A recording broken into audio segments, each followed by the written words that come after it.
just to kill time, really, and maybe to try and do with Onuachu, because it's a City free kick about 30 metres from their own goal. Stones is going to come on for literally the last seconds of the match. City 1, Southampton 0, a goal in 5 minutes from Haaland, but that's the only goal that City have managed. But at the moment, they're heading to the top of the Premier League table because of it.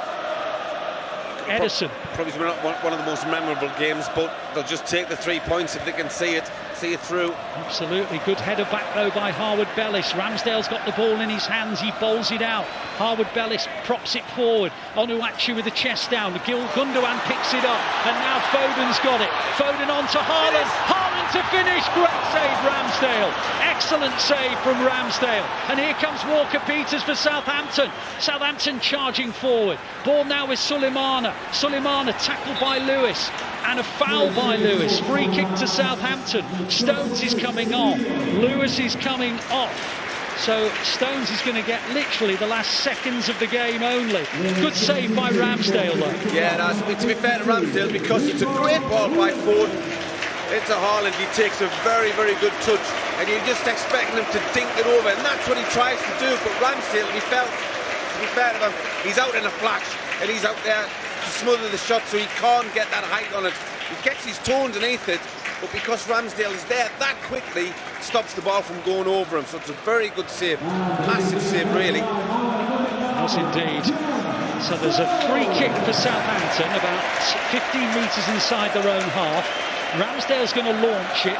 They've got the height of Onuachu, Harwood-Bellis, Bednarek and Stevens. They've gone short to Walker-Peters. On it goes now to the right side to Aribo. Aribo's facing his own goal, back to Ramsdale. There's only seconds remaining here at the Etihad. Long ball up, and it should be Gvardiol's to clear, which he does. And the referee sounds his whistle, and City have got over the line. And they celebrate because, to be honest, it was a nervy finish. Steve, you've got to give credit to the team joint bottom of the table. Yeah, I mean, we spoke about this before the game. You know, the manager is basically said when he's been interviewed, I'm going to stick to my guns, I'm going to stick to my principles. And yes, they play good football, and I did say before the game, don't be surprised how sometimes they can get out.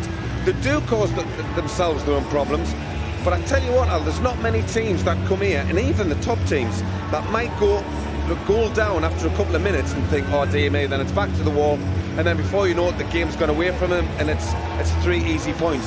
Southampton, to be fair to them, they kept it so tight. Yeah, at times they're going to get caught. You're playing against the best team in the country, the best team in Europe. But fair play to them, they dug in there and they were always in the game. It just takes one mistake, one bit of brilliance, and they could have gotten something out of it. Well, in the end, Southampton didn't get anything out of it, and City have the victory that takes them to the top of the Premier League table. City move to 23 points above Liverpool and Arsenal, who play tomorrow afternoon. It was a big victory for the Blues. It was a 5th-minute goal from Haaland that has separated the two sides, but they've got over the line, their first home Premier League clean sheet since March. The final score, City 1, Southampton 0. Well, let's go back to the studio, and we're in the company of Gareth Taylor, Andy Morrison and Cel. Thanks for joining us on Matchday Live. It is full time here at the Etihad Stadium, and it is finished as the first half finished. Manchester City 1, Southampton 0, bringing you live pictures from the full-time whistle here at the Etihad Stadium. Gareth, maybe there were some fans thinking Southampton, bottom of the table, should be business as usual. And although we've got the 3 points, probably not as comfortable as we thought it might have been before the game. No, maybe not, but I think it just goes to show that these teams are so difficult to play against. You know, when they defend as resolutely as they have, albeit City did have a number of good opportunities in that first minute of the second half. If they score in that moment, the game is really different. But I think we said at half-time it has to be 1-0. It has to be 1-0. I think clean sheet for City, Haaland scoring again. I think it's a positive. People would expect it to be more of an improved scoreline, but I think it's, at the end of the day, it's 3 points and clean sheet. 3 points indeed, which does move us to the top of the Premier League, of course, so with Arsenal and Liverpool to play tomorrow. There's a familiar face of Manchester City Academy graduate Taylor Harwood-Bellis there. Let's move on to that clean sheet, Andy. We were asking for it at the start of the show. I mean, we hadn't gone, I think, 9 games in a row at the Etihad without not keeping a clean sheet, and thankfully we didn't get there. Yeah, I mean, and it gets you 3 points. You know, without stating the obvious, 1 goal gets you the 3 points, and you know, I think we were wasteful. I think there's so many opportunities there today, Cal. You know, listen, the pattern of the game will always be a reflection of how clinical City are. And, you know, those 3-4 chances at the start of the second half really make this a comfy afternoon, and you go into them latter stages a lot more relaxed and you can literally play the game out. But there's always an edge, you know, it adds a bit of intensity to the players in them last 10 minutes. Decision making is slightly different, and, you know, there's 3 or 4 incredible chances at the start of the second half where normally you'd be 2-3 and the game's up. But Southampton stayed in it, and credit to them. I was impressed with them today. I really was. You know, let's give a bit of credit to the opposition, because we're not going to always steamroll teams, but, you know, as you said, that clean sheet is so important, and I think that'll probably be the message the manager will give to the players, the importance of us not conceding that early goal. Yeah. You know, it's a great 3 points. Haaland goal, you know, and a clean sheet is so important. Yeah, Ruben Dias we just saw there as well, headed into the tunnel with a big smile on his face. We know he lives for those clean sheets. Gareth, in that second half, was it just the kind of final moment, you think, that evaded City from getting that second goal, and obviously some brilliant Southampton defending as well? Yeah, I think it was. There were some really good balls put into the box, across the face, in swingers from Savinho, a couple of good balls in from Akanji, where City just failed to get that final action on the end of it. Haaland obviously had a really good chance. A couple of headers as well. There was a series of about a minute where there were really 4 good opportunities for City. But in saying that, as much as it is edgy in the second half, I never really felt that Southampton had a goal in them. Their best chance came in that 45th minute, first half. They never really, I can't remember Ederson having to make a save in the second half. So as much as it felt a little bit edgy, second goal would have settled the nerves. You know, it was still a good performance from City. It's hard to play against a team when they put 11 players behind the ball on the edge of the box. Spaces are really compact and tight. And on other days, you don't get that 1-0 win. You come away 0-0, or even lose that game. So I think it's impressive that City have got that. Pep will be happy, dust themselves down and get ready for Spurs away in the week. Who were one of your standout players today, Andy? I was going to mention Nunes, obviously with the assist and kept his place from the middle of the week. I think looking at Diaz, Akanji, Gvardiol, you know, to keep the level of attention that they do throughout that game, when, you know, one mistake, you know, you saw in the 45th minute there when you get it wrong, how quick you can be exposed, and for them to have that level of focus and concentration. But Diaz again. You know, Diaz's communication, he's talking, he's organising. You know, there's a couple of little moments where he's caught them half a yard offside. The importance of that, I can't put into words, because the next movement where they're in on goal, or they're a 2-on-1 on the opposite side. So Diaz to keep that level of focus and attention throughout especially when you've got so much possession, I think is remarkable. And the clean sheet is what I'll take away rather than the man of the match. I think that's it's so important. I thought Kovacic was good. Yes. I thought he was good. I thought, you know, the reasons why Southampton didn't get a lot of those final actions was probably his middle of the pitch defensive without the ball was very good. Made a lot of interceptions, really good, winning the ball back for City, and allowed them to continue with the threat at the top end. It was the reading of the game as well, actually. We were pointing out a few times. He was, just before they could even get going, he was already there. Yeah, absolutely. And he's so quick. Those first few yards, he's really quick out of the blocks. He makes the tackles, makes the interceptions, and just allows City to continue dominating. Yeah, fantastic from Kovacic. On the clean sheets as well, that now puts Ederson on 114 clean sheets, which takes him past former Manchester City goalkeeper Shay Given. Only 13 players have had more clean sheets in the history of the Premier League, which is a brilliant stat for Ederson as well, Andy. Yeah, I mean, I think being a goalkeeper for Manchester City, you know, it's all about focus and attention and just keeping pure awareness throughout the game, because, you know, you have long periods of, you know, not having to make a save. You know, so your mental focus is the key. And he is, you know, he's made saves. You know, he stood up really well, although, you know, Archer's hit the crossbar. He still forced him high. You know, so it's great goalkeeping in that sense, without actually making a save.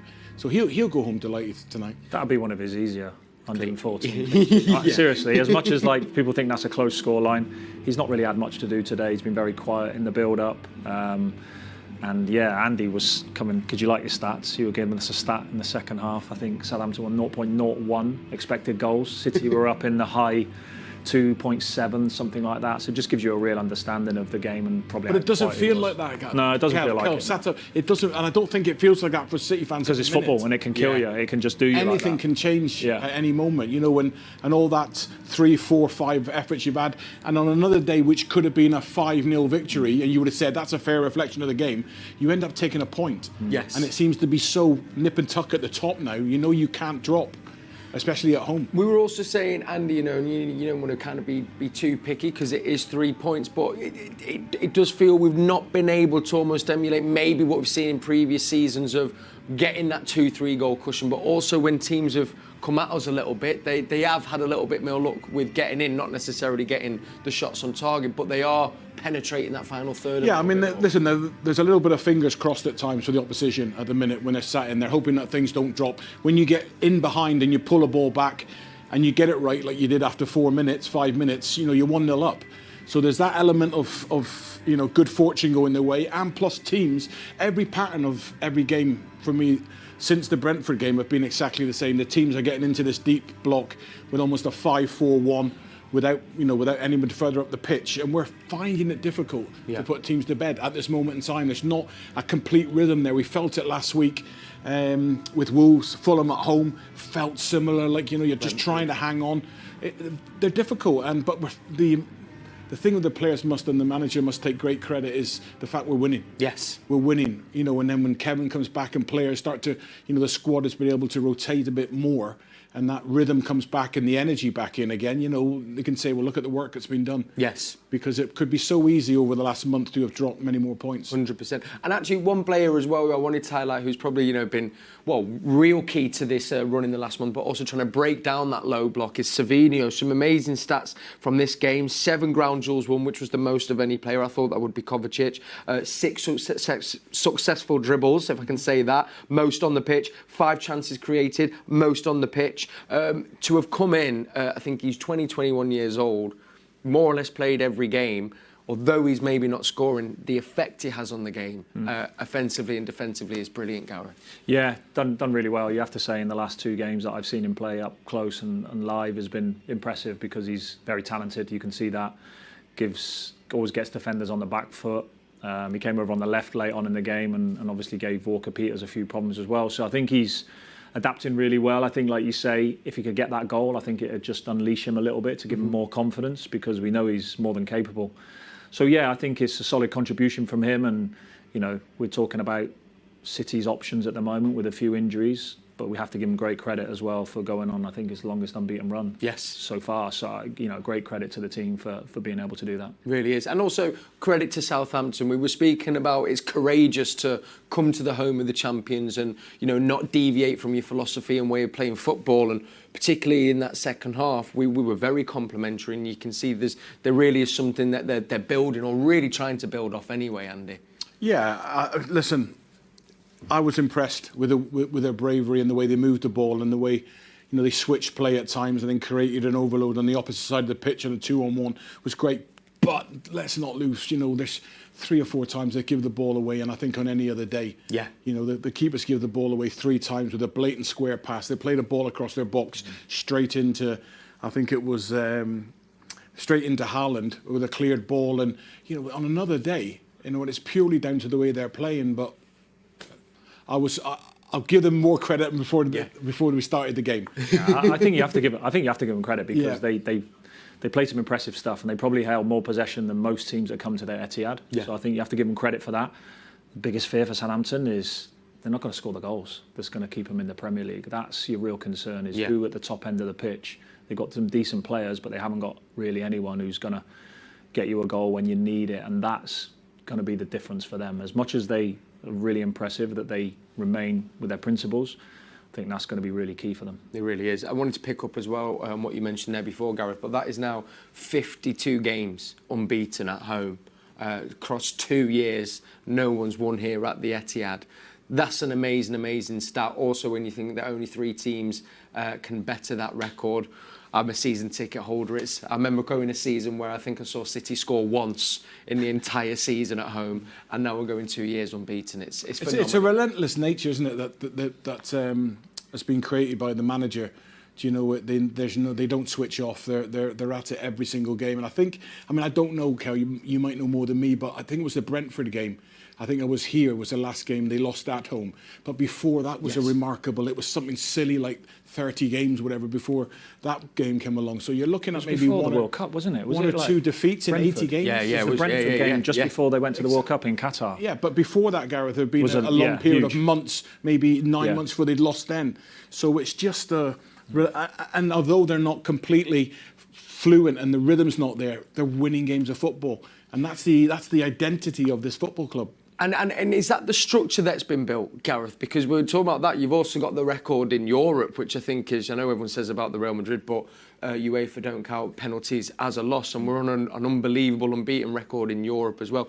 It's the solid foundations that have been built from the top to bottom, but also what Pep and his team are doing as well, Gareth, from the absolutely. I mean, a team that's been successful for a long period under Pep, obviously the players have changed within that.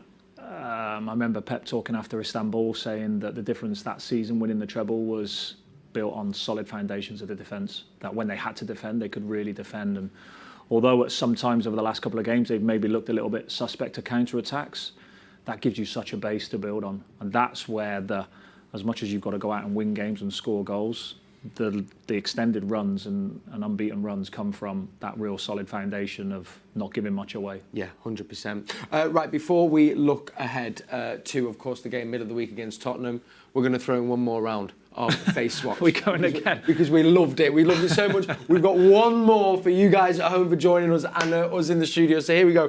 One more face switch. Here we go. Let's have a look at it. Drum roll, please. Here we go. Who's that? So it's who we played with? Is this is this from the 99 squad gallery? I've not got one in there. It's from today. I think Steve Howie is in there. I've seen Steve in there, I think. Who is that on the bottom? Do you know this, Cal? Is that why you're laughing? They've just told me in my ear. It's a wind-up. It must be. Is it? Because we haven't got... Hang on a minute. Is it me? Am I in there somewhere with... It's not Ali Man and Steve, is it? I have no idea. Do you have the answer? That's not a swap, is it? It's you two. It's you two. Stop it. I'll tell you what, he's a good-looking lad, to be fair. It's Andy Morrison and Gareth Taylor. Wow. It was more you two looking at yourselves going, is that what I recognise? Is this what I got to look forward to? Oh no! I wanted to swap, Cal. You just showed me you just showed me the future. Oh, that has me in tears. Wow! You're like a nightclub bouncer. Starting again, Cal. Can we do that we need to keep that in case we ever lose a game, because that'll put a joy smile on anyone's. That is genius. Wow. That is definitely coming back. Right, back to business. Middle of the week is Tottenham, and the first thing I wanted to kind of mention was, with injuries, probably not as much rotation, Gareth, as Pep would like. How do they manage that as a team and as a coach? It would be interesting. I think, looking at the options on the sidelines today, there's a few young players on there, obviously. Does Pep maybe use a couple of those in midweek? Because obviously they've got an important game at Southampton, so 4 away games on the bank now, with Europe, with the Premier League, and with obviously the Carabao Cup. So yeah, it'd be really interesting. I wouldn't be surprised if Pep did the same again. They're not going to be able to train in between. That's going to be the long and short of it. When you've got games that quick and you've got a small pool of players to select from, the training hours are going to have to go right down just to allow these players to roll out and play again. It's an obvious question, but for a manager, what impact does that have? Because obviously we watch City play and it's a gift, but how important are those training hours, and when you're not getting them, how much of an impact does that make on? Oh yeah, of course. There's nothing better, I think, for a coach from their feeling is that we need to train and we need to replicate what the game is going to look like. And sometimes you get a period of between games where you can really run that and do it really well. And there's other times where the coaching and the learning probably takes place more off the field. So going through game clips with players is another way of getting your messages across. And these players are good enough. They're so bright in terms of understanding what they're playing against, who they're facing, where the spaces are going to be, that they probably need to do as little as possible to keep them fresh for games. Keep them fresh. And listen, the Tottenham Hotspur Stadium, it's a place we've probably not had that much look at in the past. You know, it's always been a difficult place for us to go.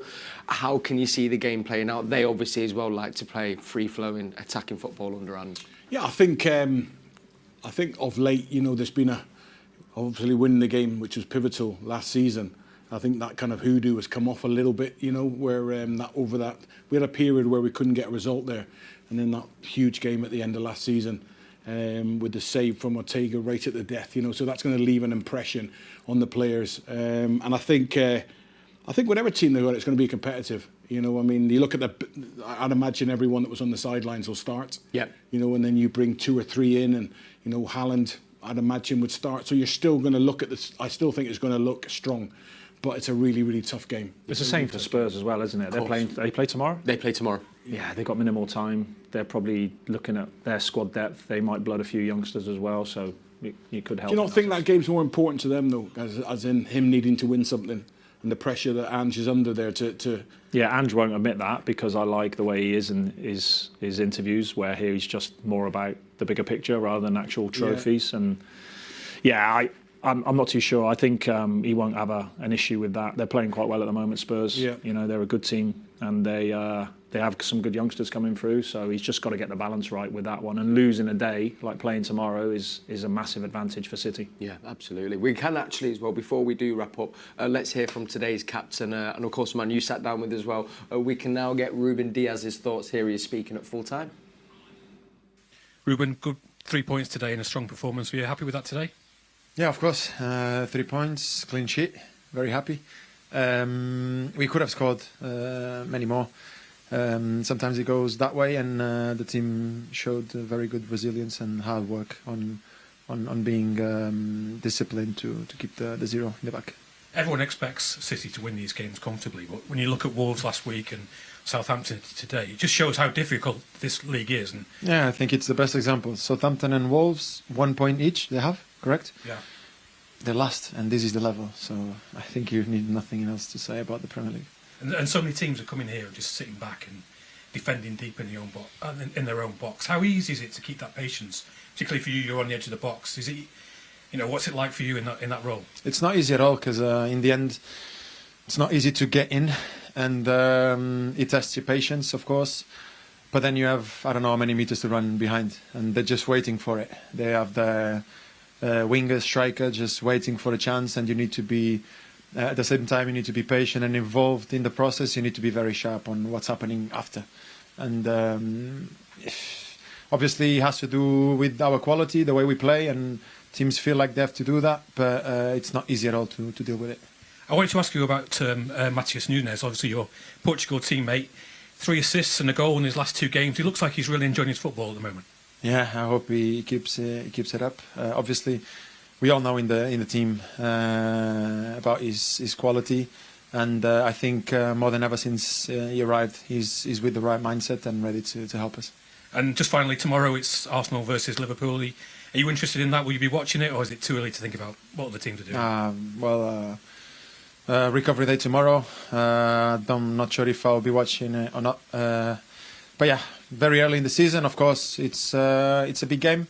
Both of them can drop points. So yeah, let's wait and see. Well done today. Thanks, Ruben. Thank you.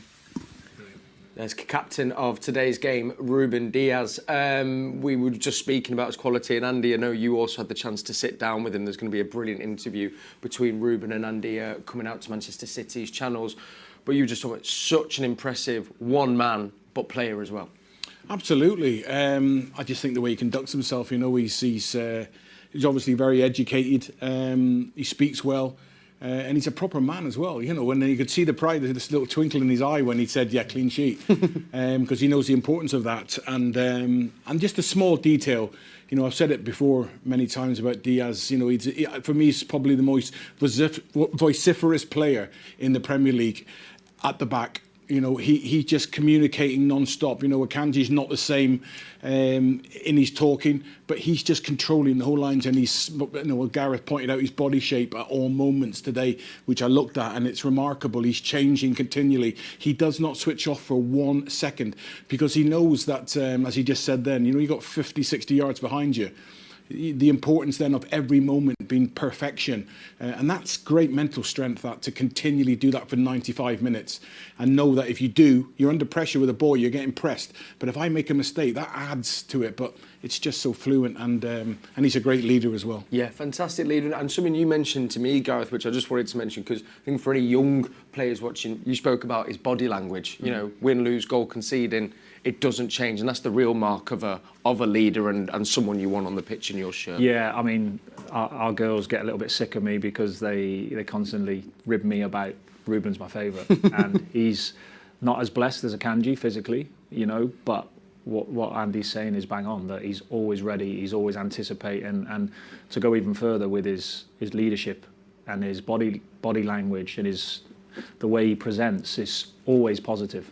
If they concede in the last 2 minutes, he's the first one getting the ball out of the net. He is, whether he plays, whether he doesn't play, he's given the same level of professionalism the whole time. And I managed to watch the interview with Andy. It's really interesting interview from both sides, because he's really interested in what it was like for Andy back in the day and the things that you used to be able to get away with. But for me, he's just, I also heard him talk about once that his father instilled in him that first person to look at is yourself in any situation. And I love that. I think it's fantastic. He's such a leader, and you know, they've got some real good cultural architects within the team, and he's certainly one of them. You really, one thing as well that I've learned just from behind the scenes at City is if you have an interview to do with Ruben on the player appearance days, you know that you'll be waiting around, because no matter what day of the week it is, he stays for an hour, if not two, after every training session, which again as well, for the young players in the academy, that's the example you want to be in set and for them to follow, Andy. 100%, yeah, he's a great leader, and you know, doing the interview with him, he's just such an impressive, not just a footballer and his knowledge of the game, but a human being, you know. And as you say, I mean, he didn't want to get away. He wanted to sit after the interview and wanted to talk about football, and we had a tactics board and we were going through things. Wow, just remarkable, you know. And like I say, you come across people who really impress you, and you know, he left a mark on me when I left, and I just thought, wow. Yeah. Special person, yeah. Special person, special player. Gareth, obviously international break as well, but we'll be looking forward to the women coming back, and then, of course, cracking on with what has been a great start to the season. Yeah, looking forward to it. Yeah, appreciating all of the support we're getting. The fans have been superb. Barcelona game was magical. The way we sold out the stadium, and the atmosphere that was created by the fans, and we were great that we could send them off happy. And next game up is here in the Etihad for us at home, which is going to be great, playing Spurs on a Friday night. So yeah, hopefully we can maintain the good start we've made. Absolutely. Off that as well, you heard it from Gareth, please come along. If you're in Manchester or you can get to Manchester, Friday night, tickets are available and details on the City website. We would love to fill this stadium for our girls, and also go follow them throughout the season at the Joy Stadium, and Matchday Live will be with you for that game against Tottenham. Final bit of business is Monday night does mean Ballon d'Or night. Manchester City have 7 nominees, 4 men and 3 women. We are going to be bringing you a special Matchday Live show in the form of Natalie, Jolien and Izzy Christensen. So please make sure that you tune in for that, and we'll be keeping everything crossed that we'll be bringing home some trophies from there. Gents, it's been an absolute pleasure as always. Andy, thank you. Gareth, thank you. And thank you to all of you for watching. Thanks to Alistair Mann and, of course, birthday boy Steve Howie. I'll see you very soon. Enjoy the rest of your weekend. Come on, City. So now, the moment we've all been waiting for, who's going to be the winner? I think there are a few candidates, you know, for the Ballon d'Or. In the Euros, winning with Spain. He's humble, he's down to earth, he's an amazing person. El mejor jugador del mundo, para mí, Ballon d'Oro. Bunny Shaw turns away from Finnegan, strikes low, hard and true. This season for you, Bunny, especially good, record-breaking, City's all-time goal scorer in the WSL. I think for me it's just about how can I show up for the team. We are a blessed guy with us that help us to put the ball in the net. I won the treble as 22 years old, and yeah, I'm kind of living the dream. Just such a talent, such an awareness on the ball, gives really good quality, and then also her anticipation without the ball is second to none. Foden for me is something really, really, really special. Foden lines it up! He's obviously got a special ability, that's why he's here for them. It's Foden! He has something special. Not many players can do what he does. This is Lauren Hemp down the right for once. And she squeezed it in! I don't know how. It's another beauty for Lauren Hemp. I'm a player that loves to win. I'm a player for the team, for the fans. I love the game, and that's it.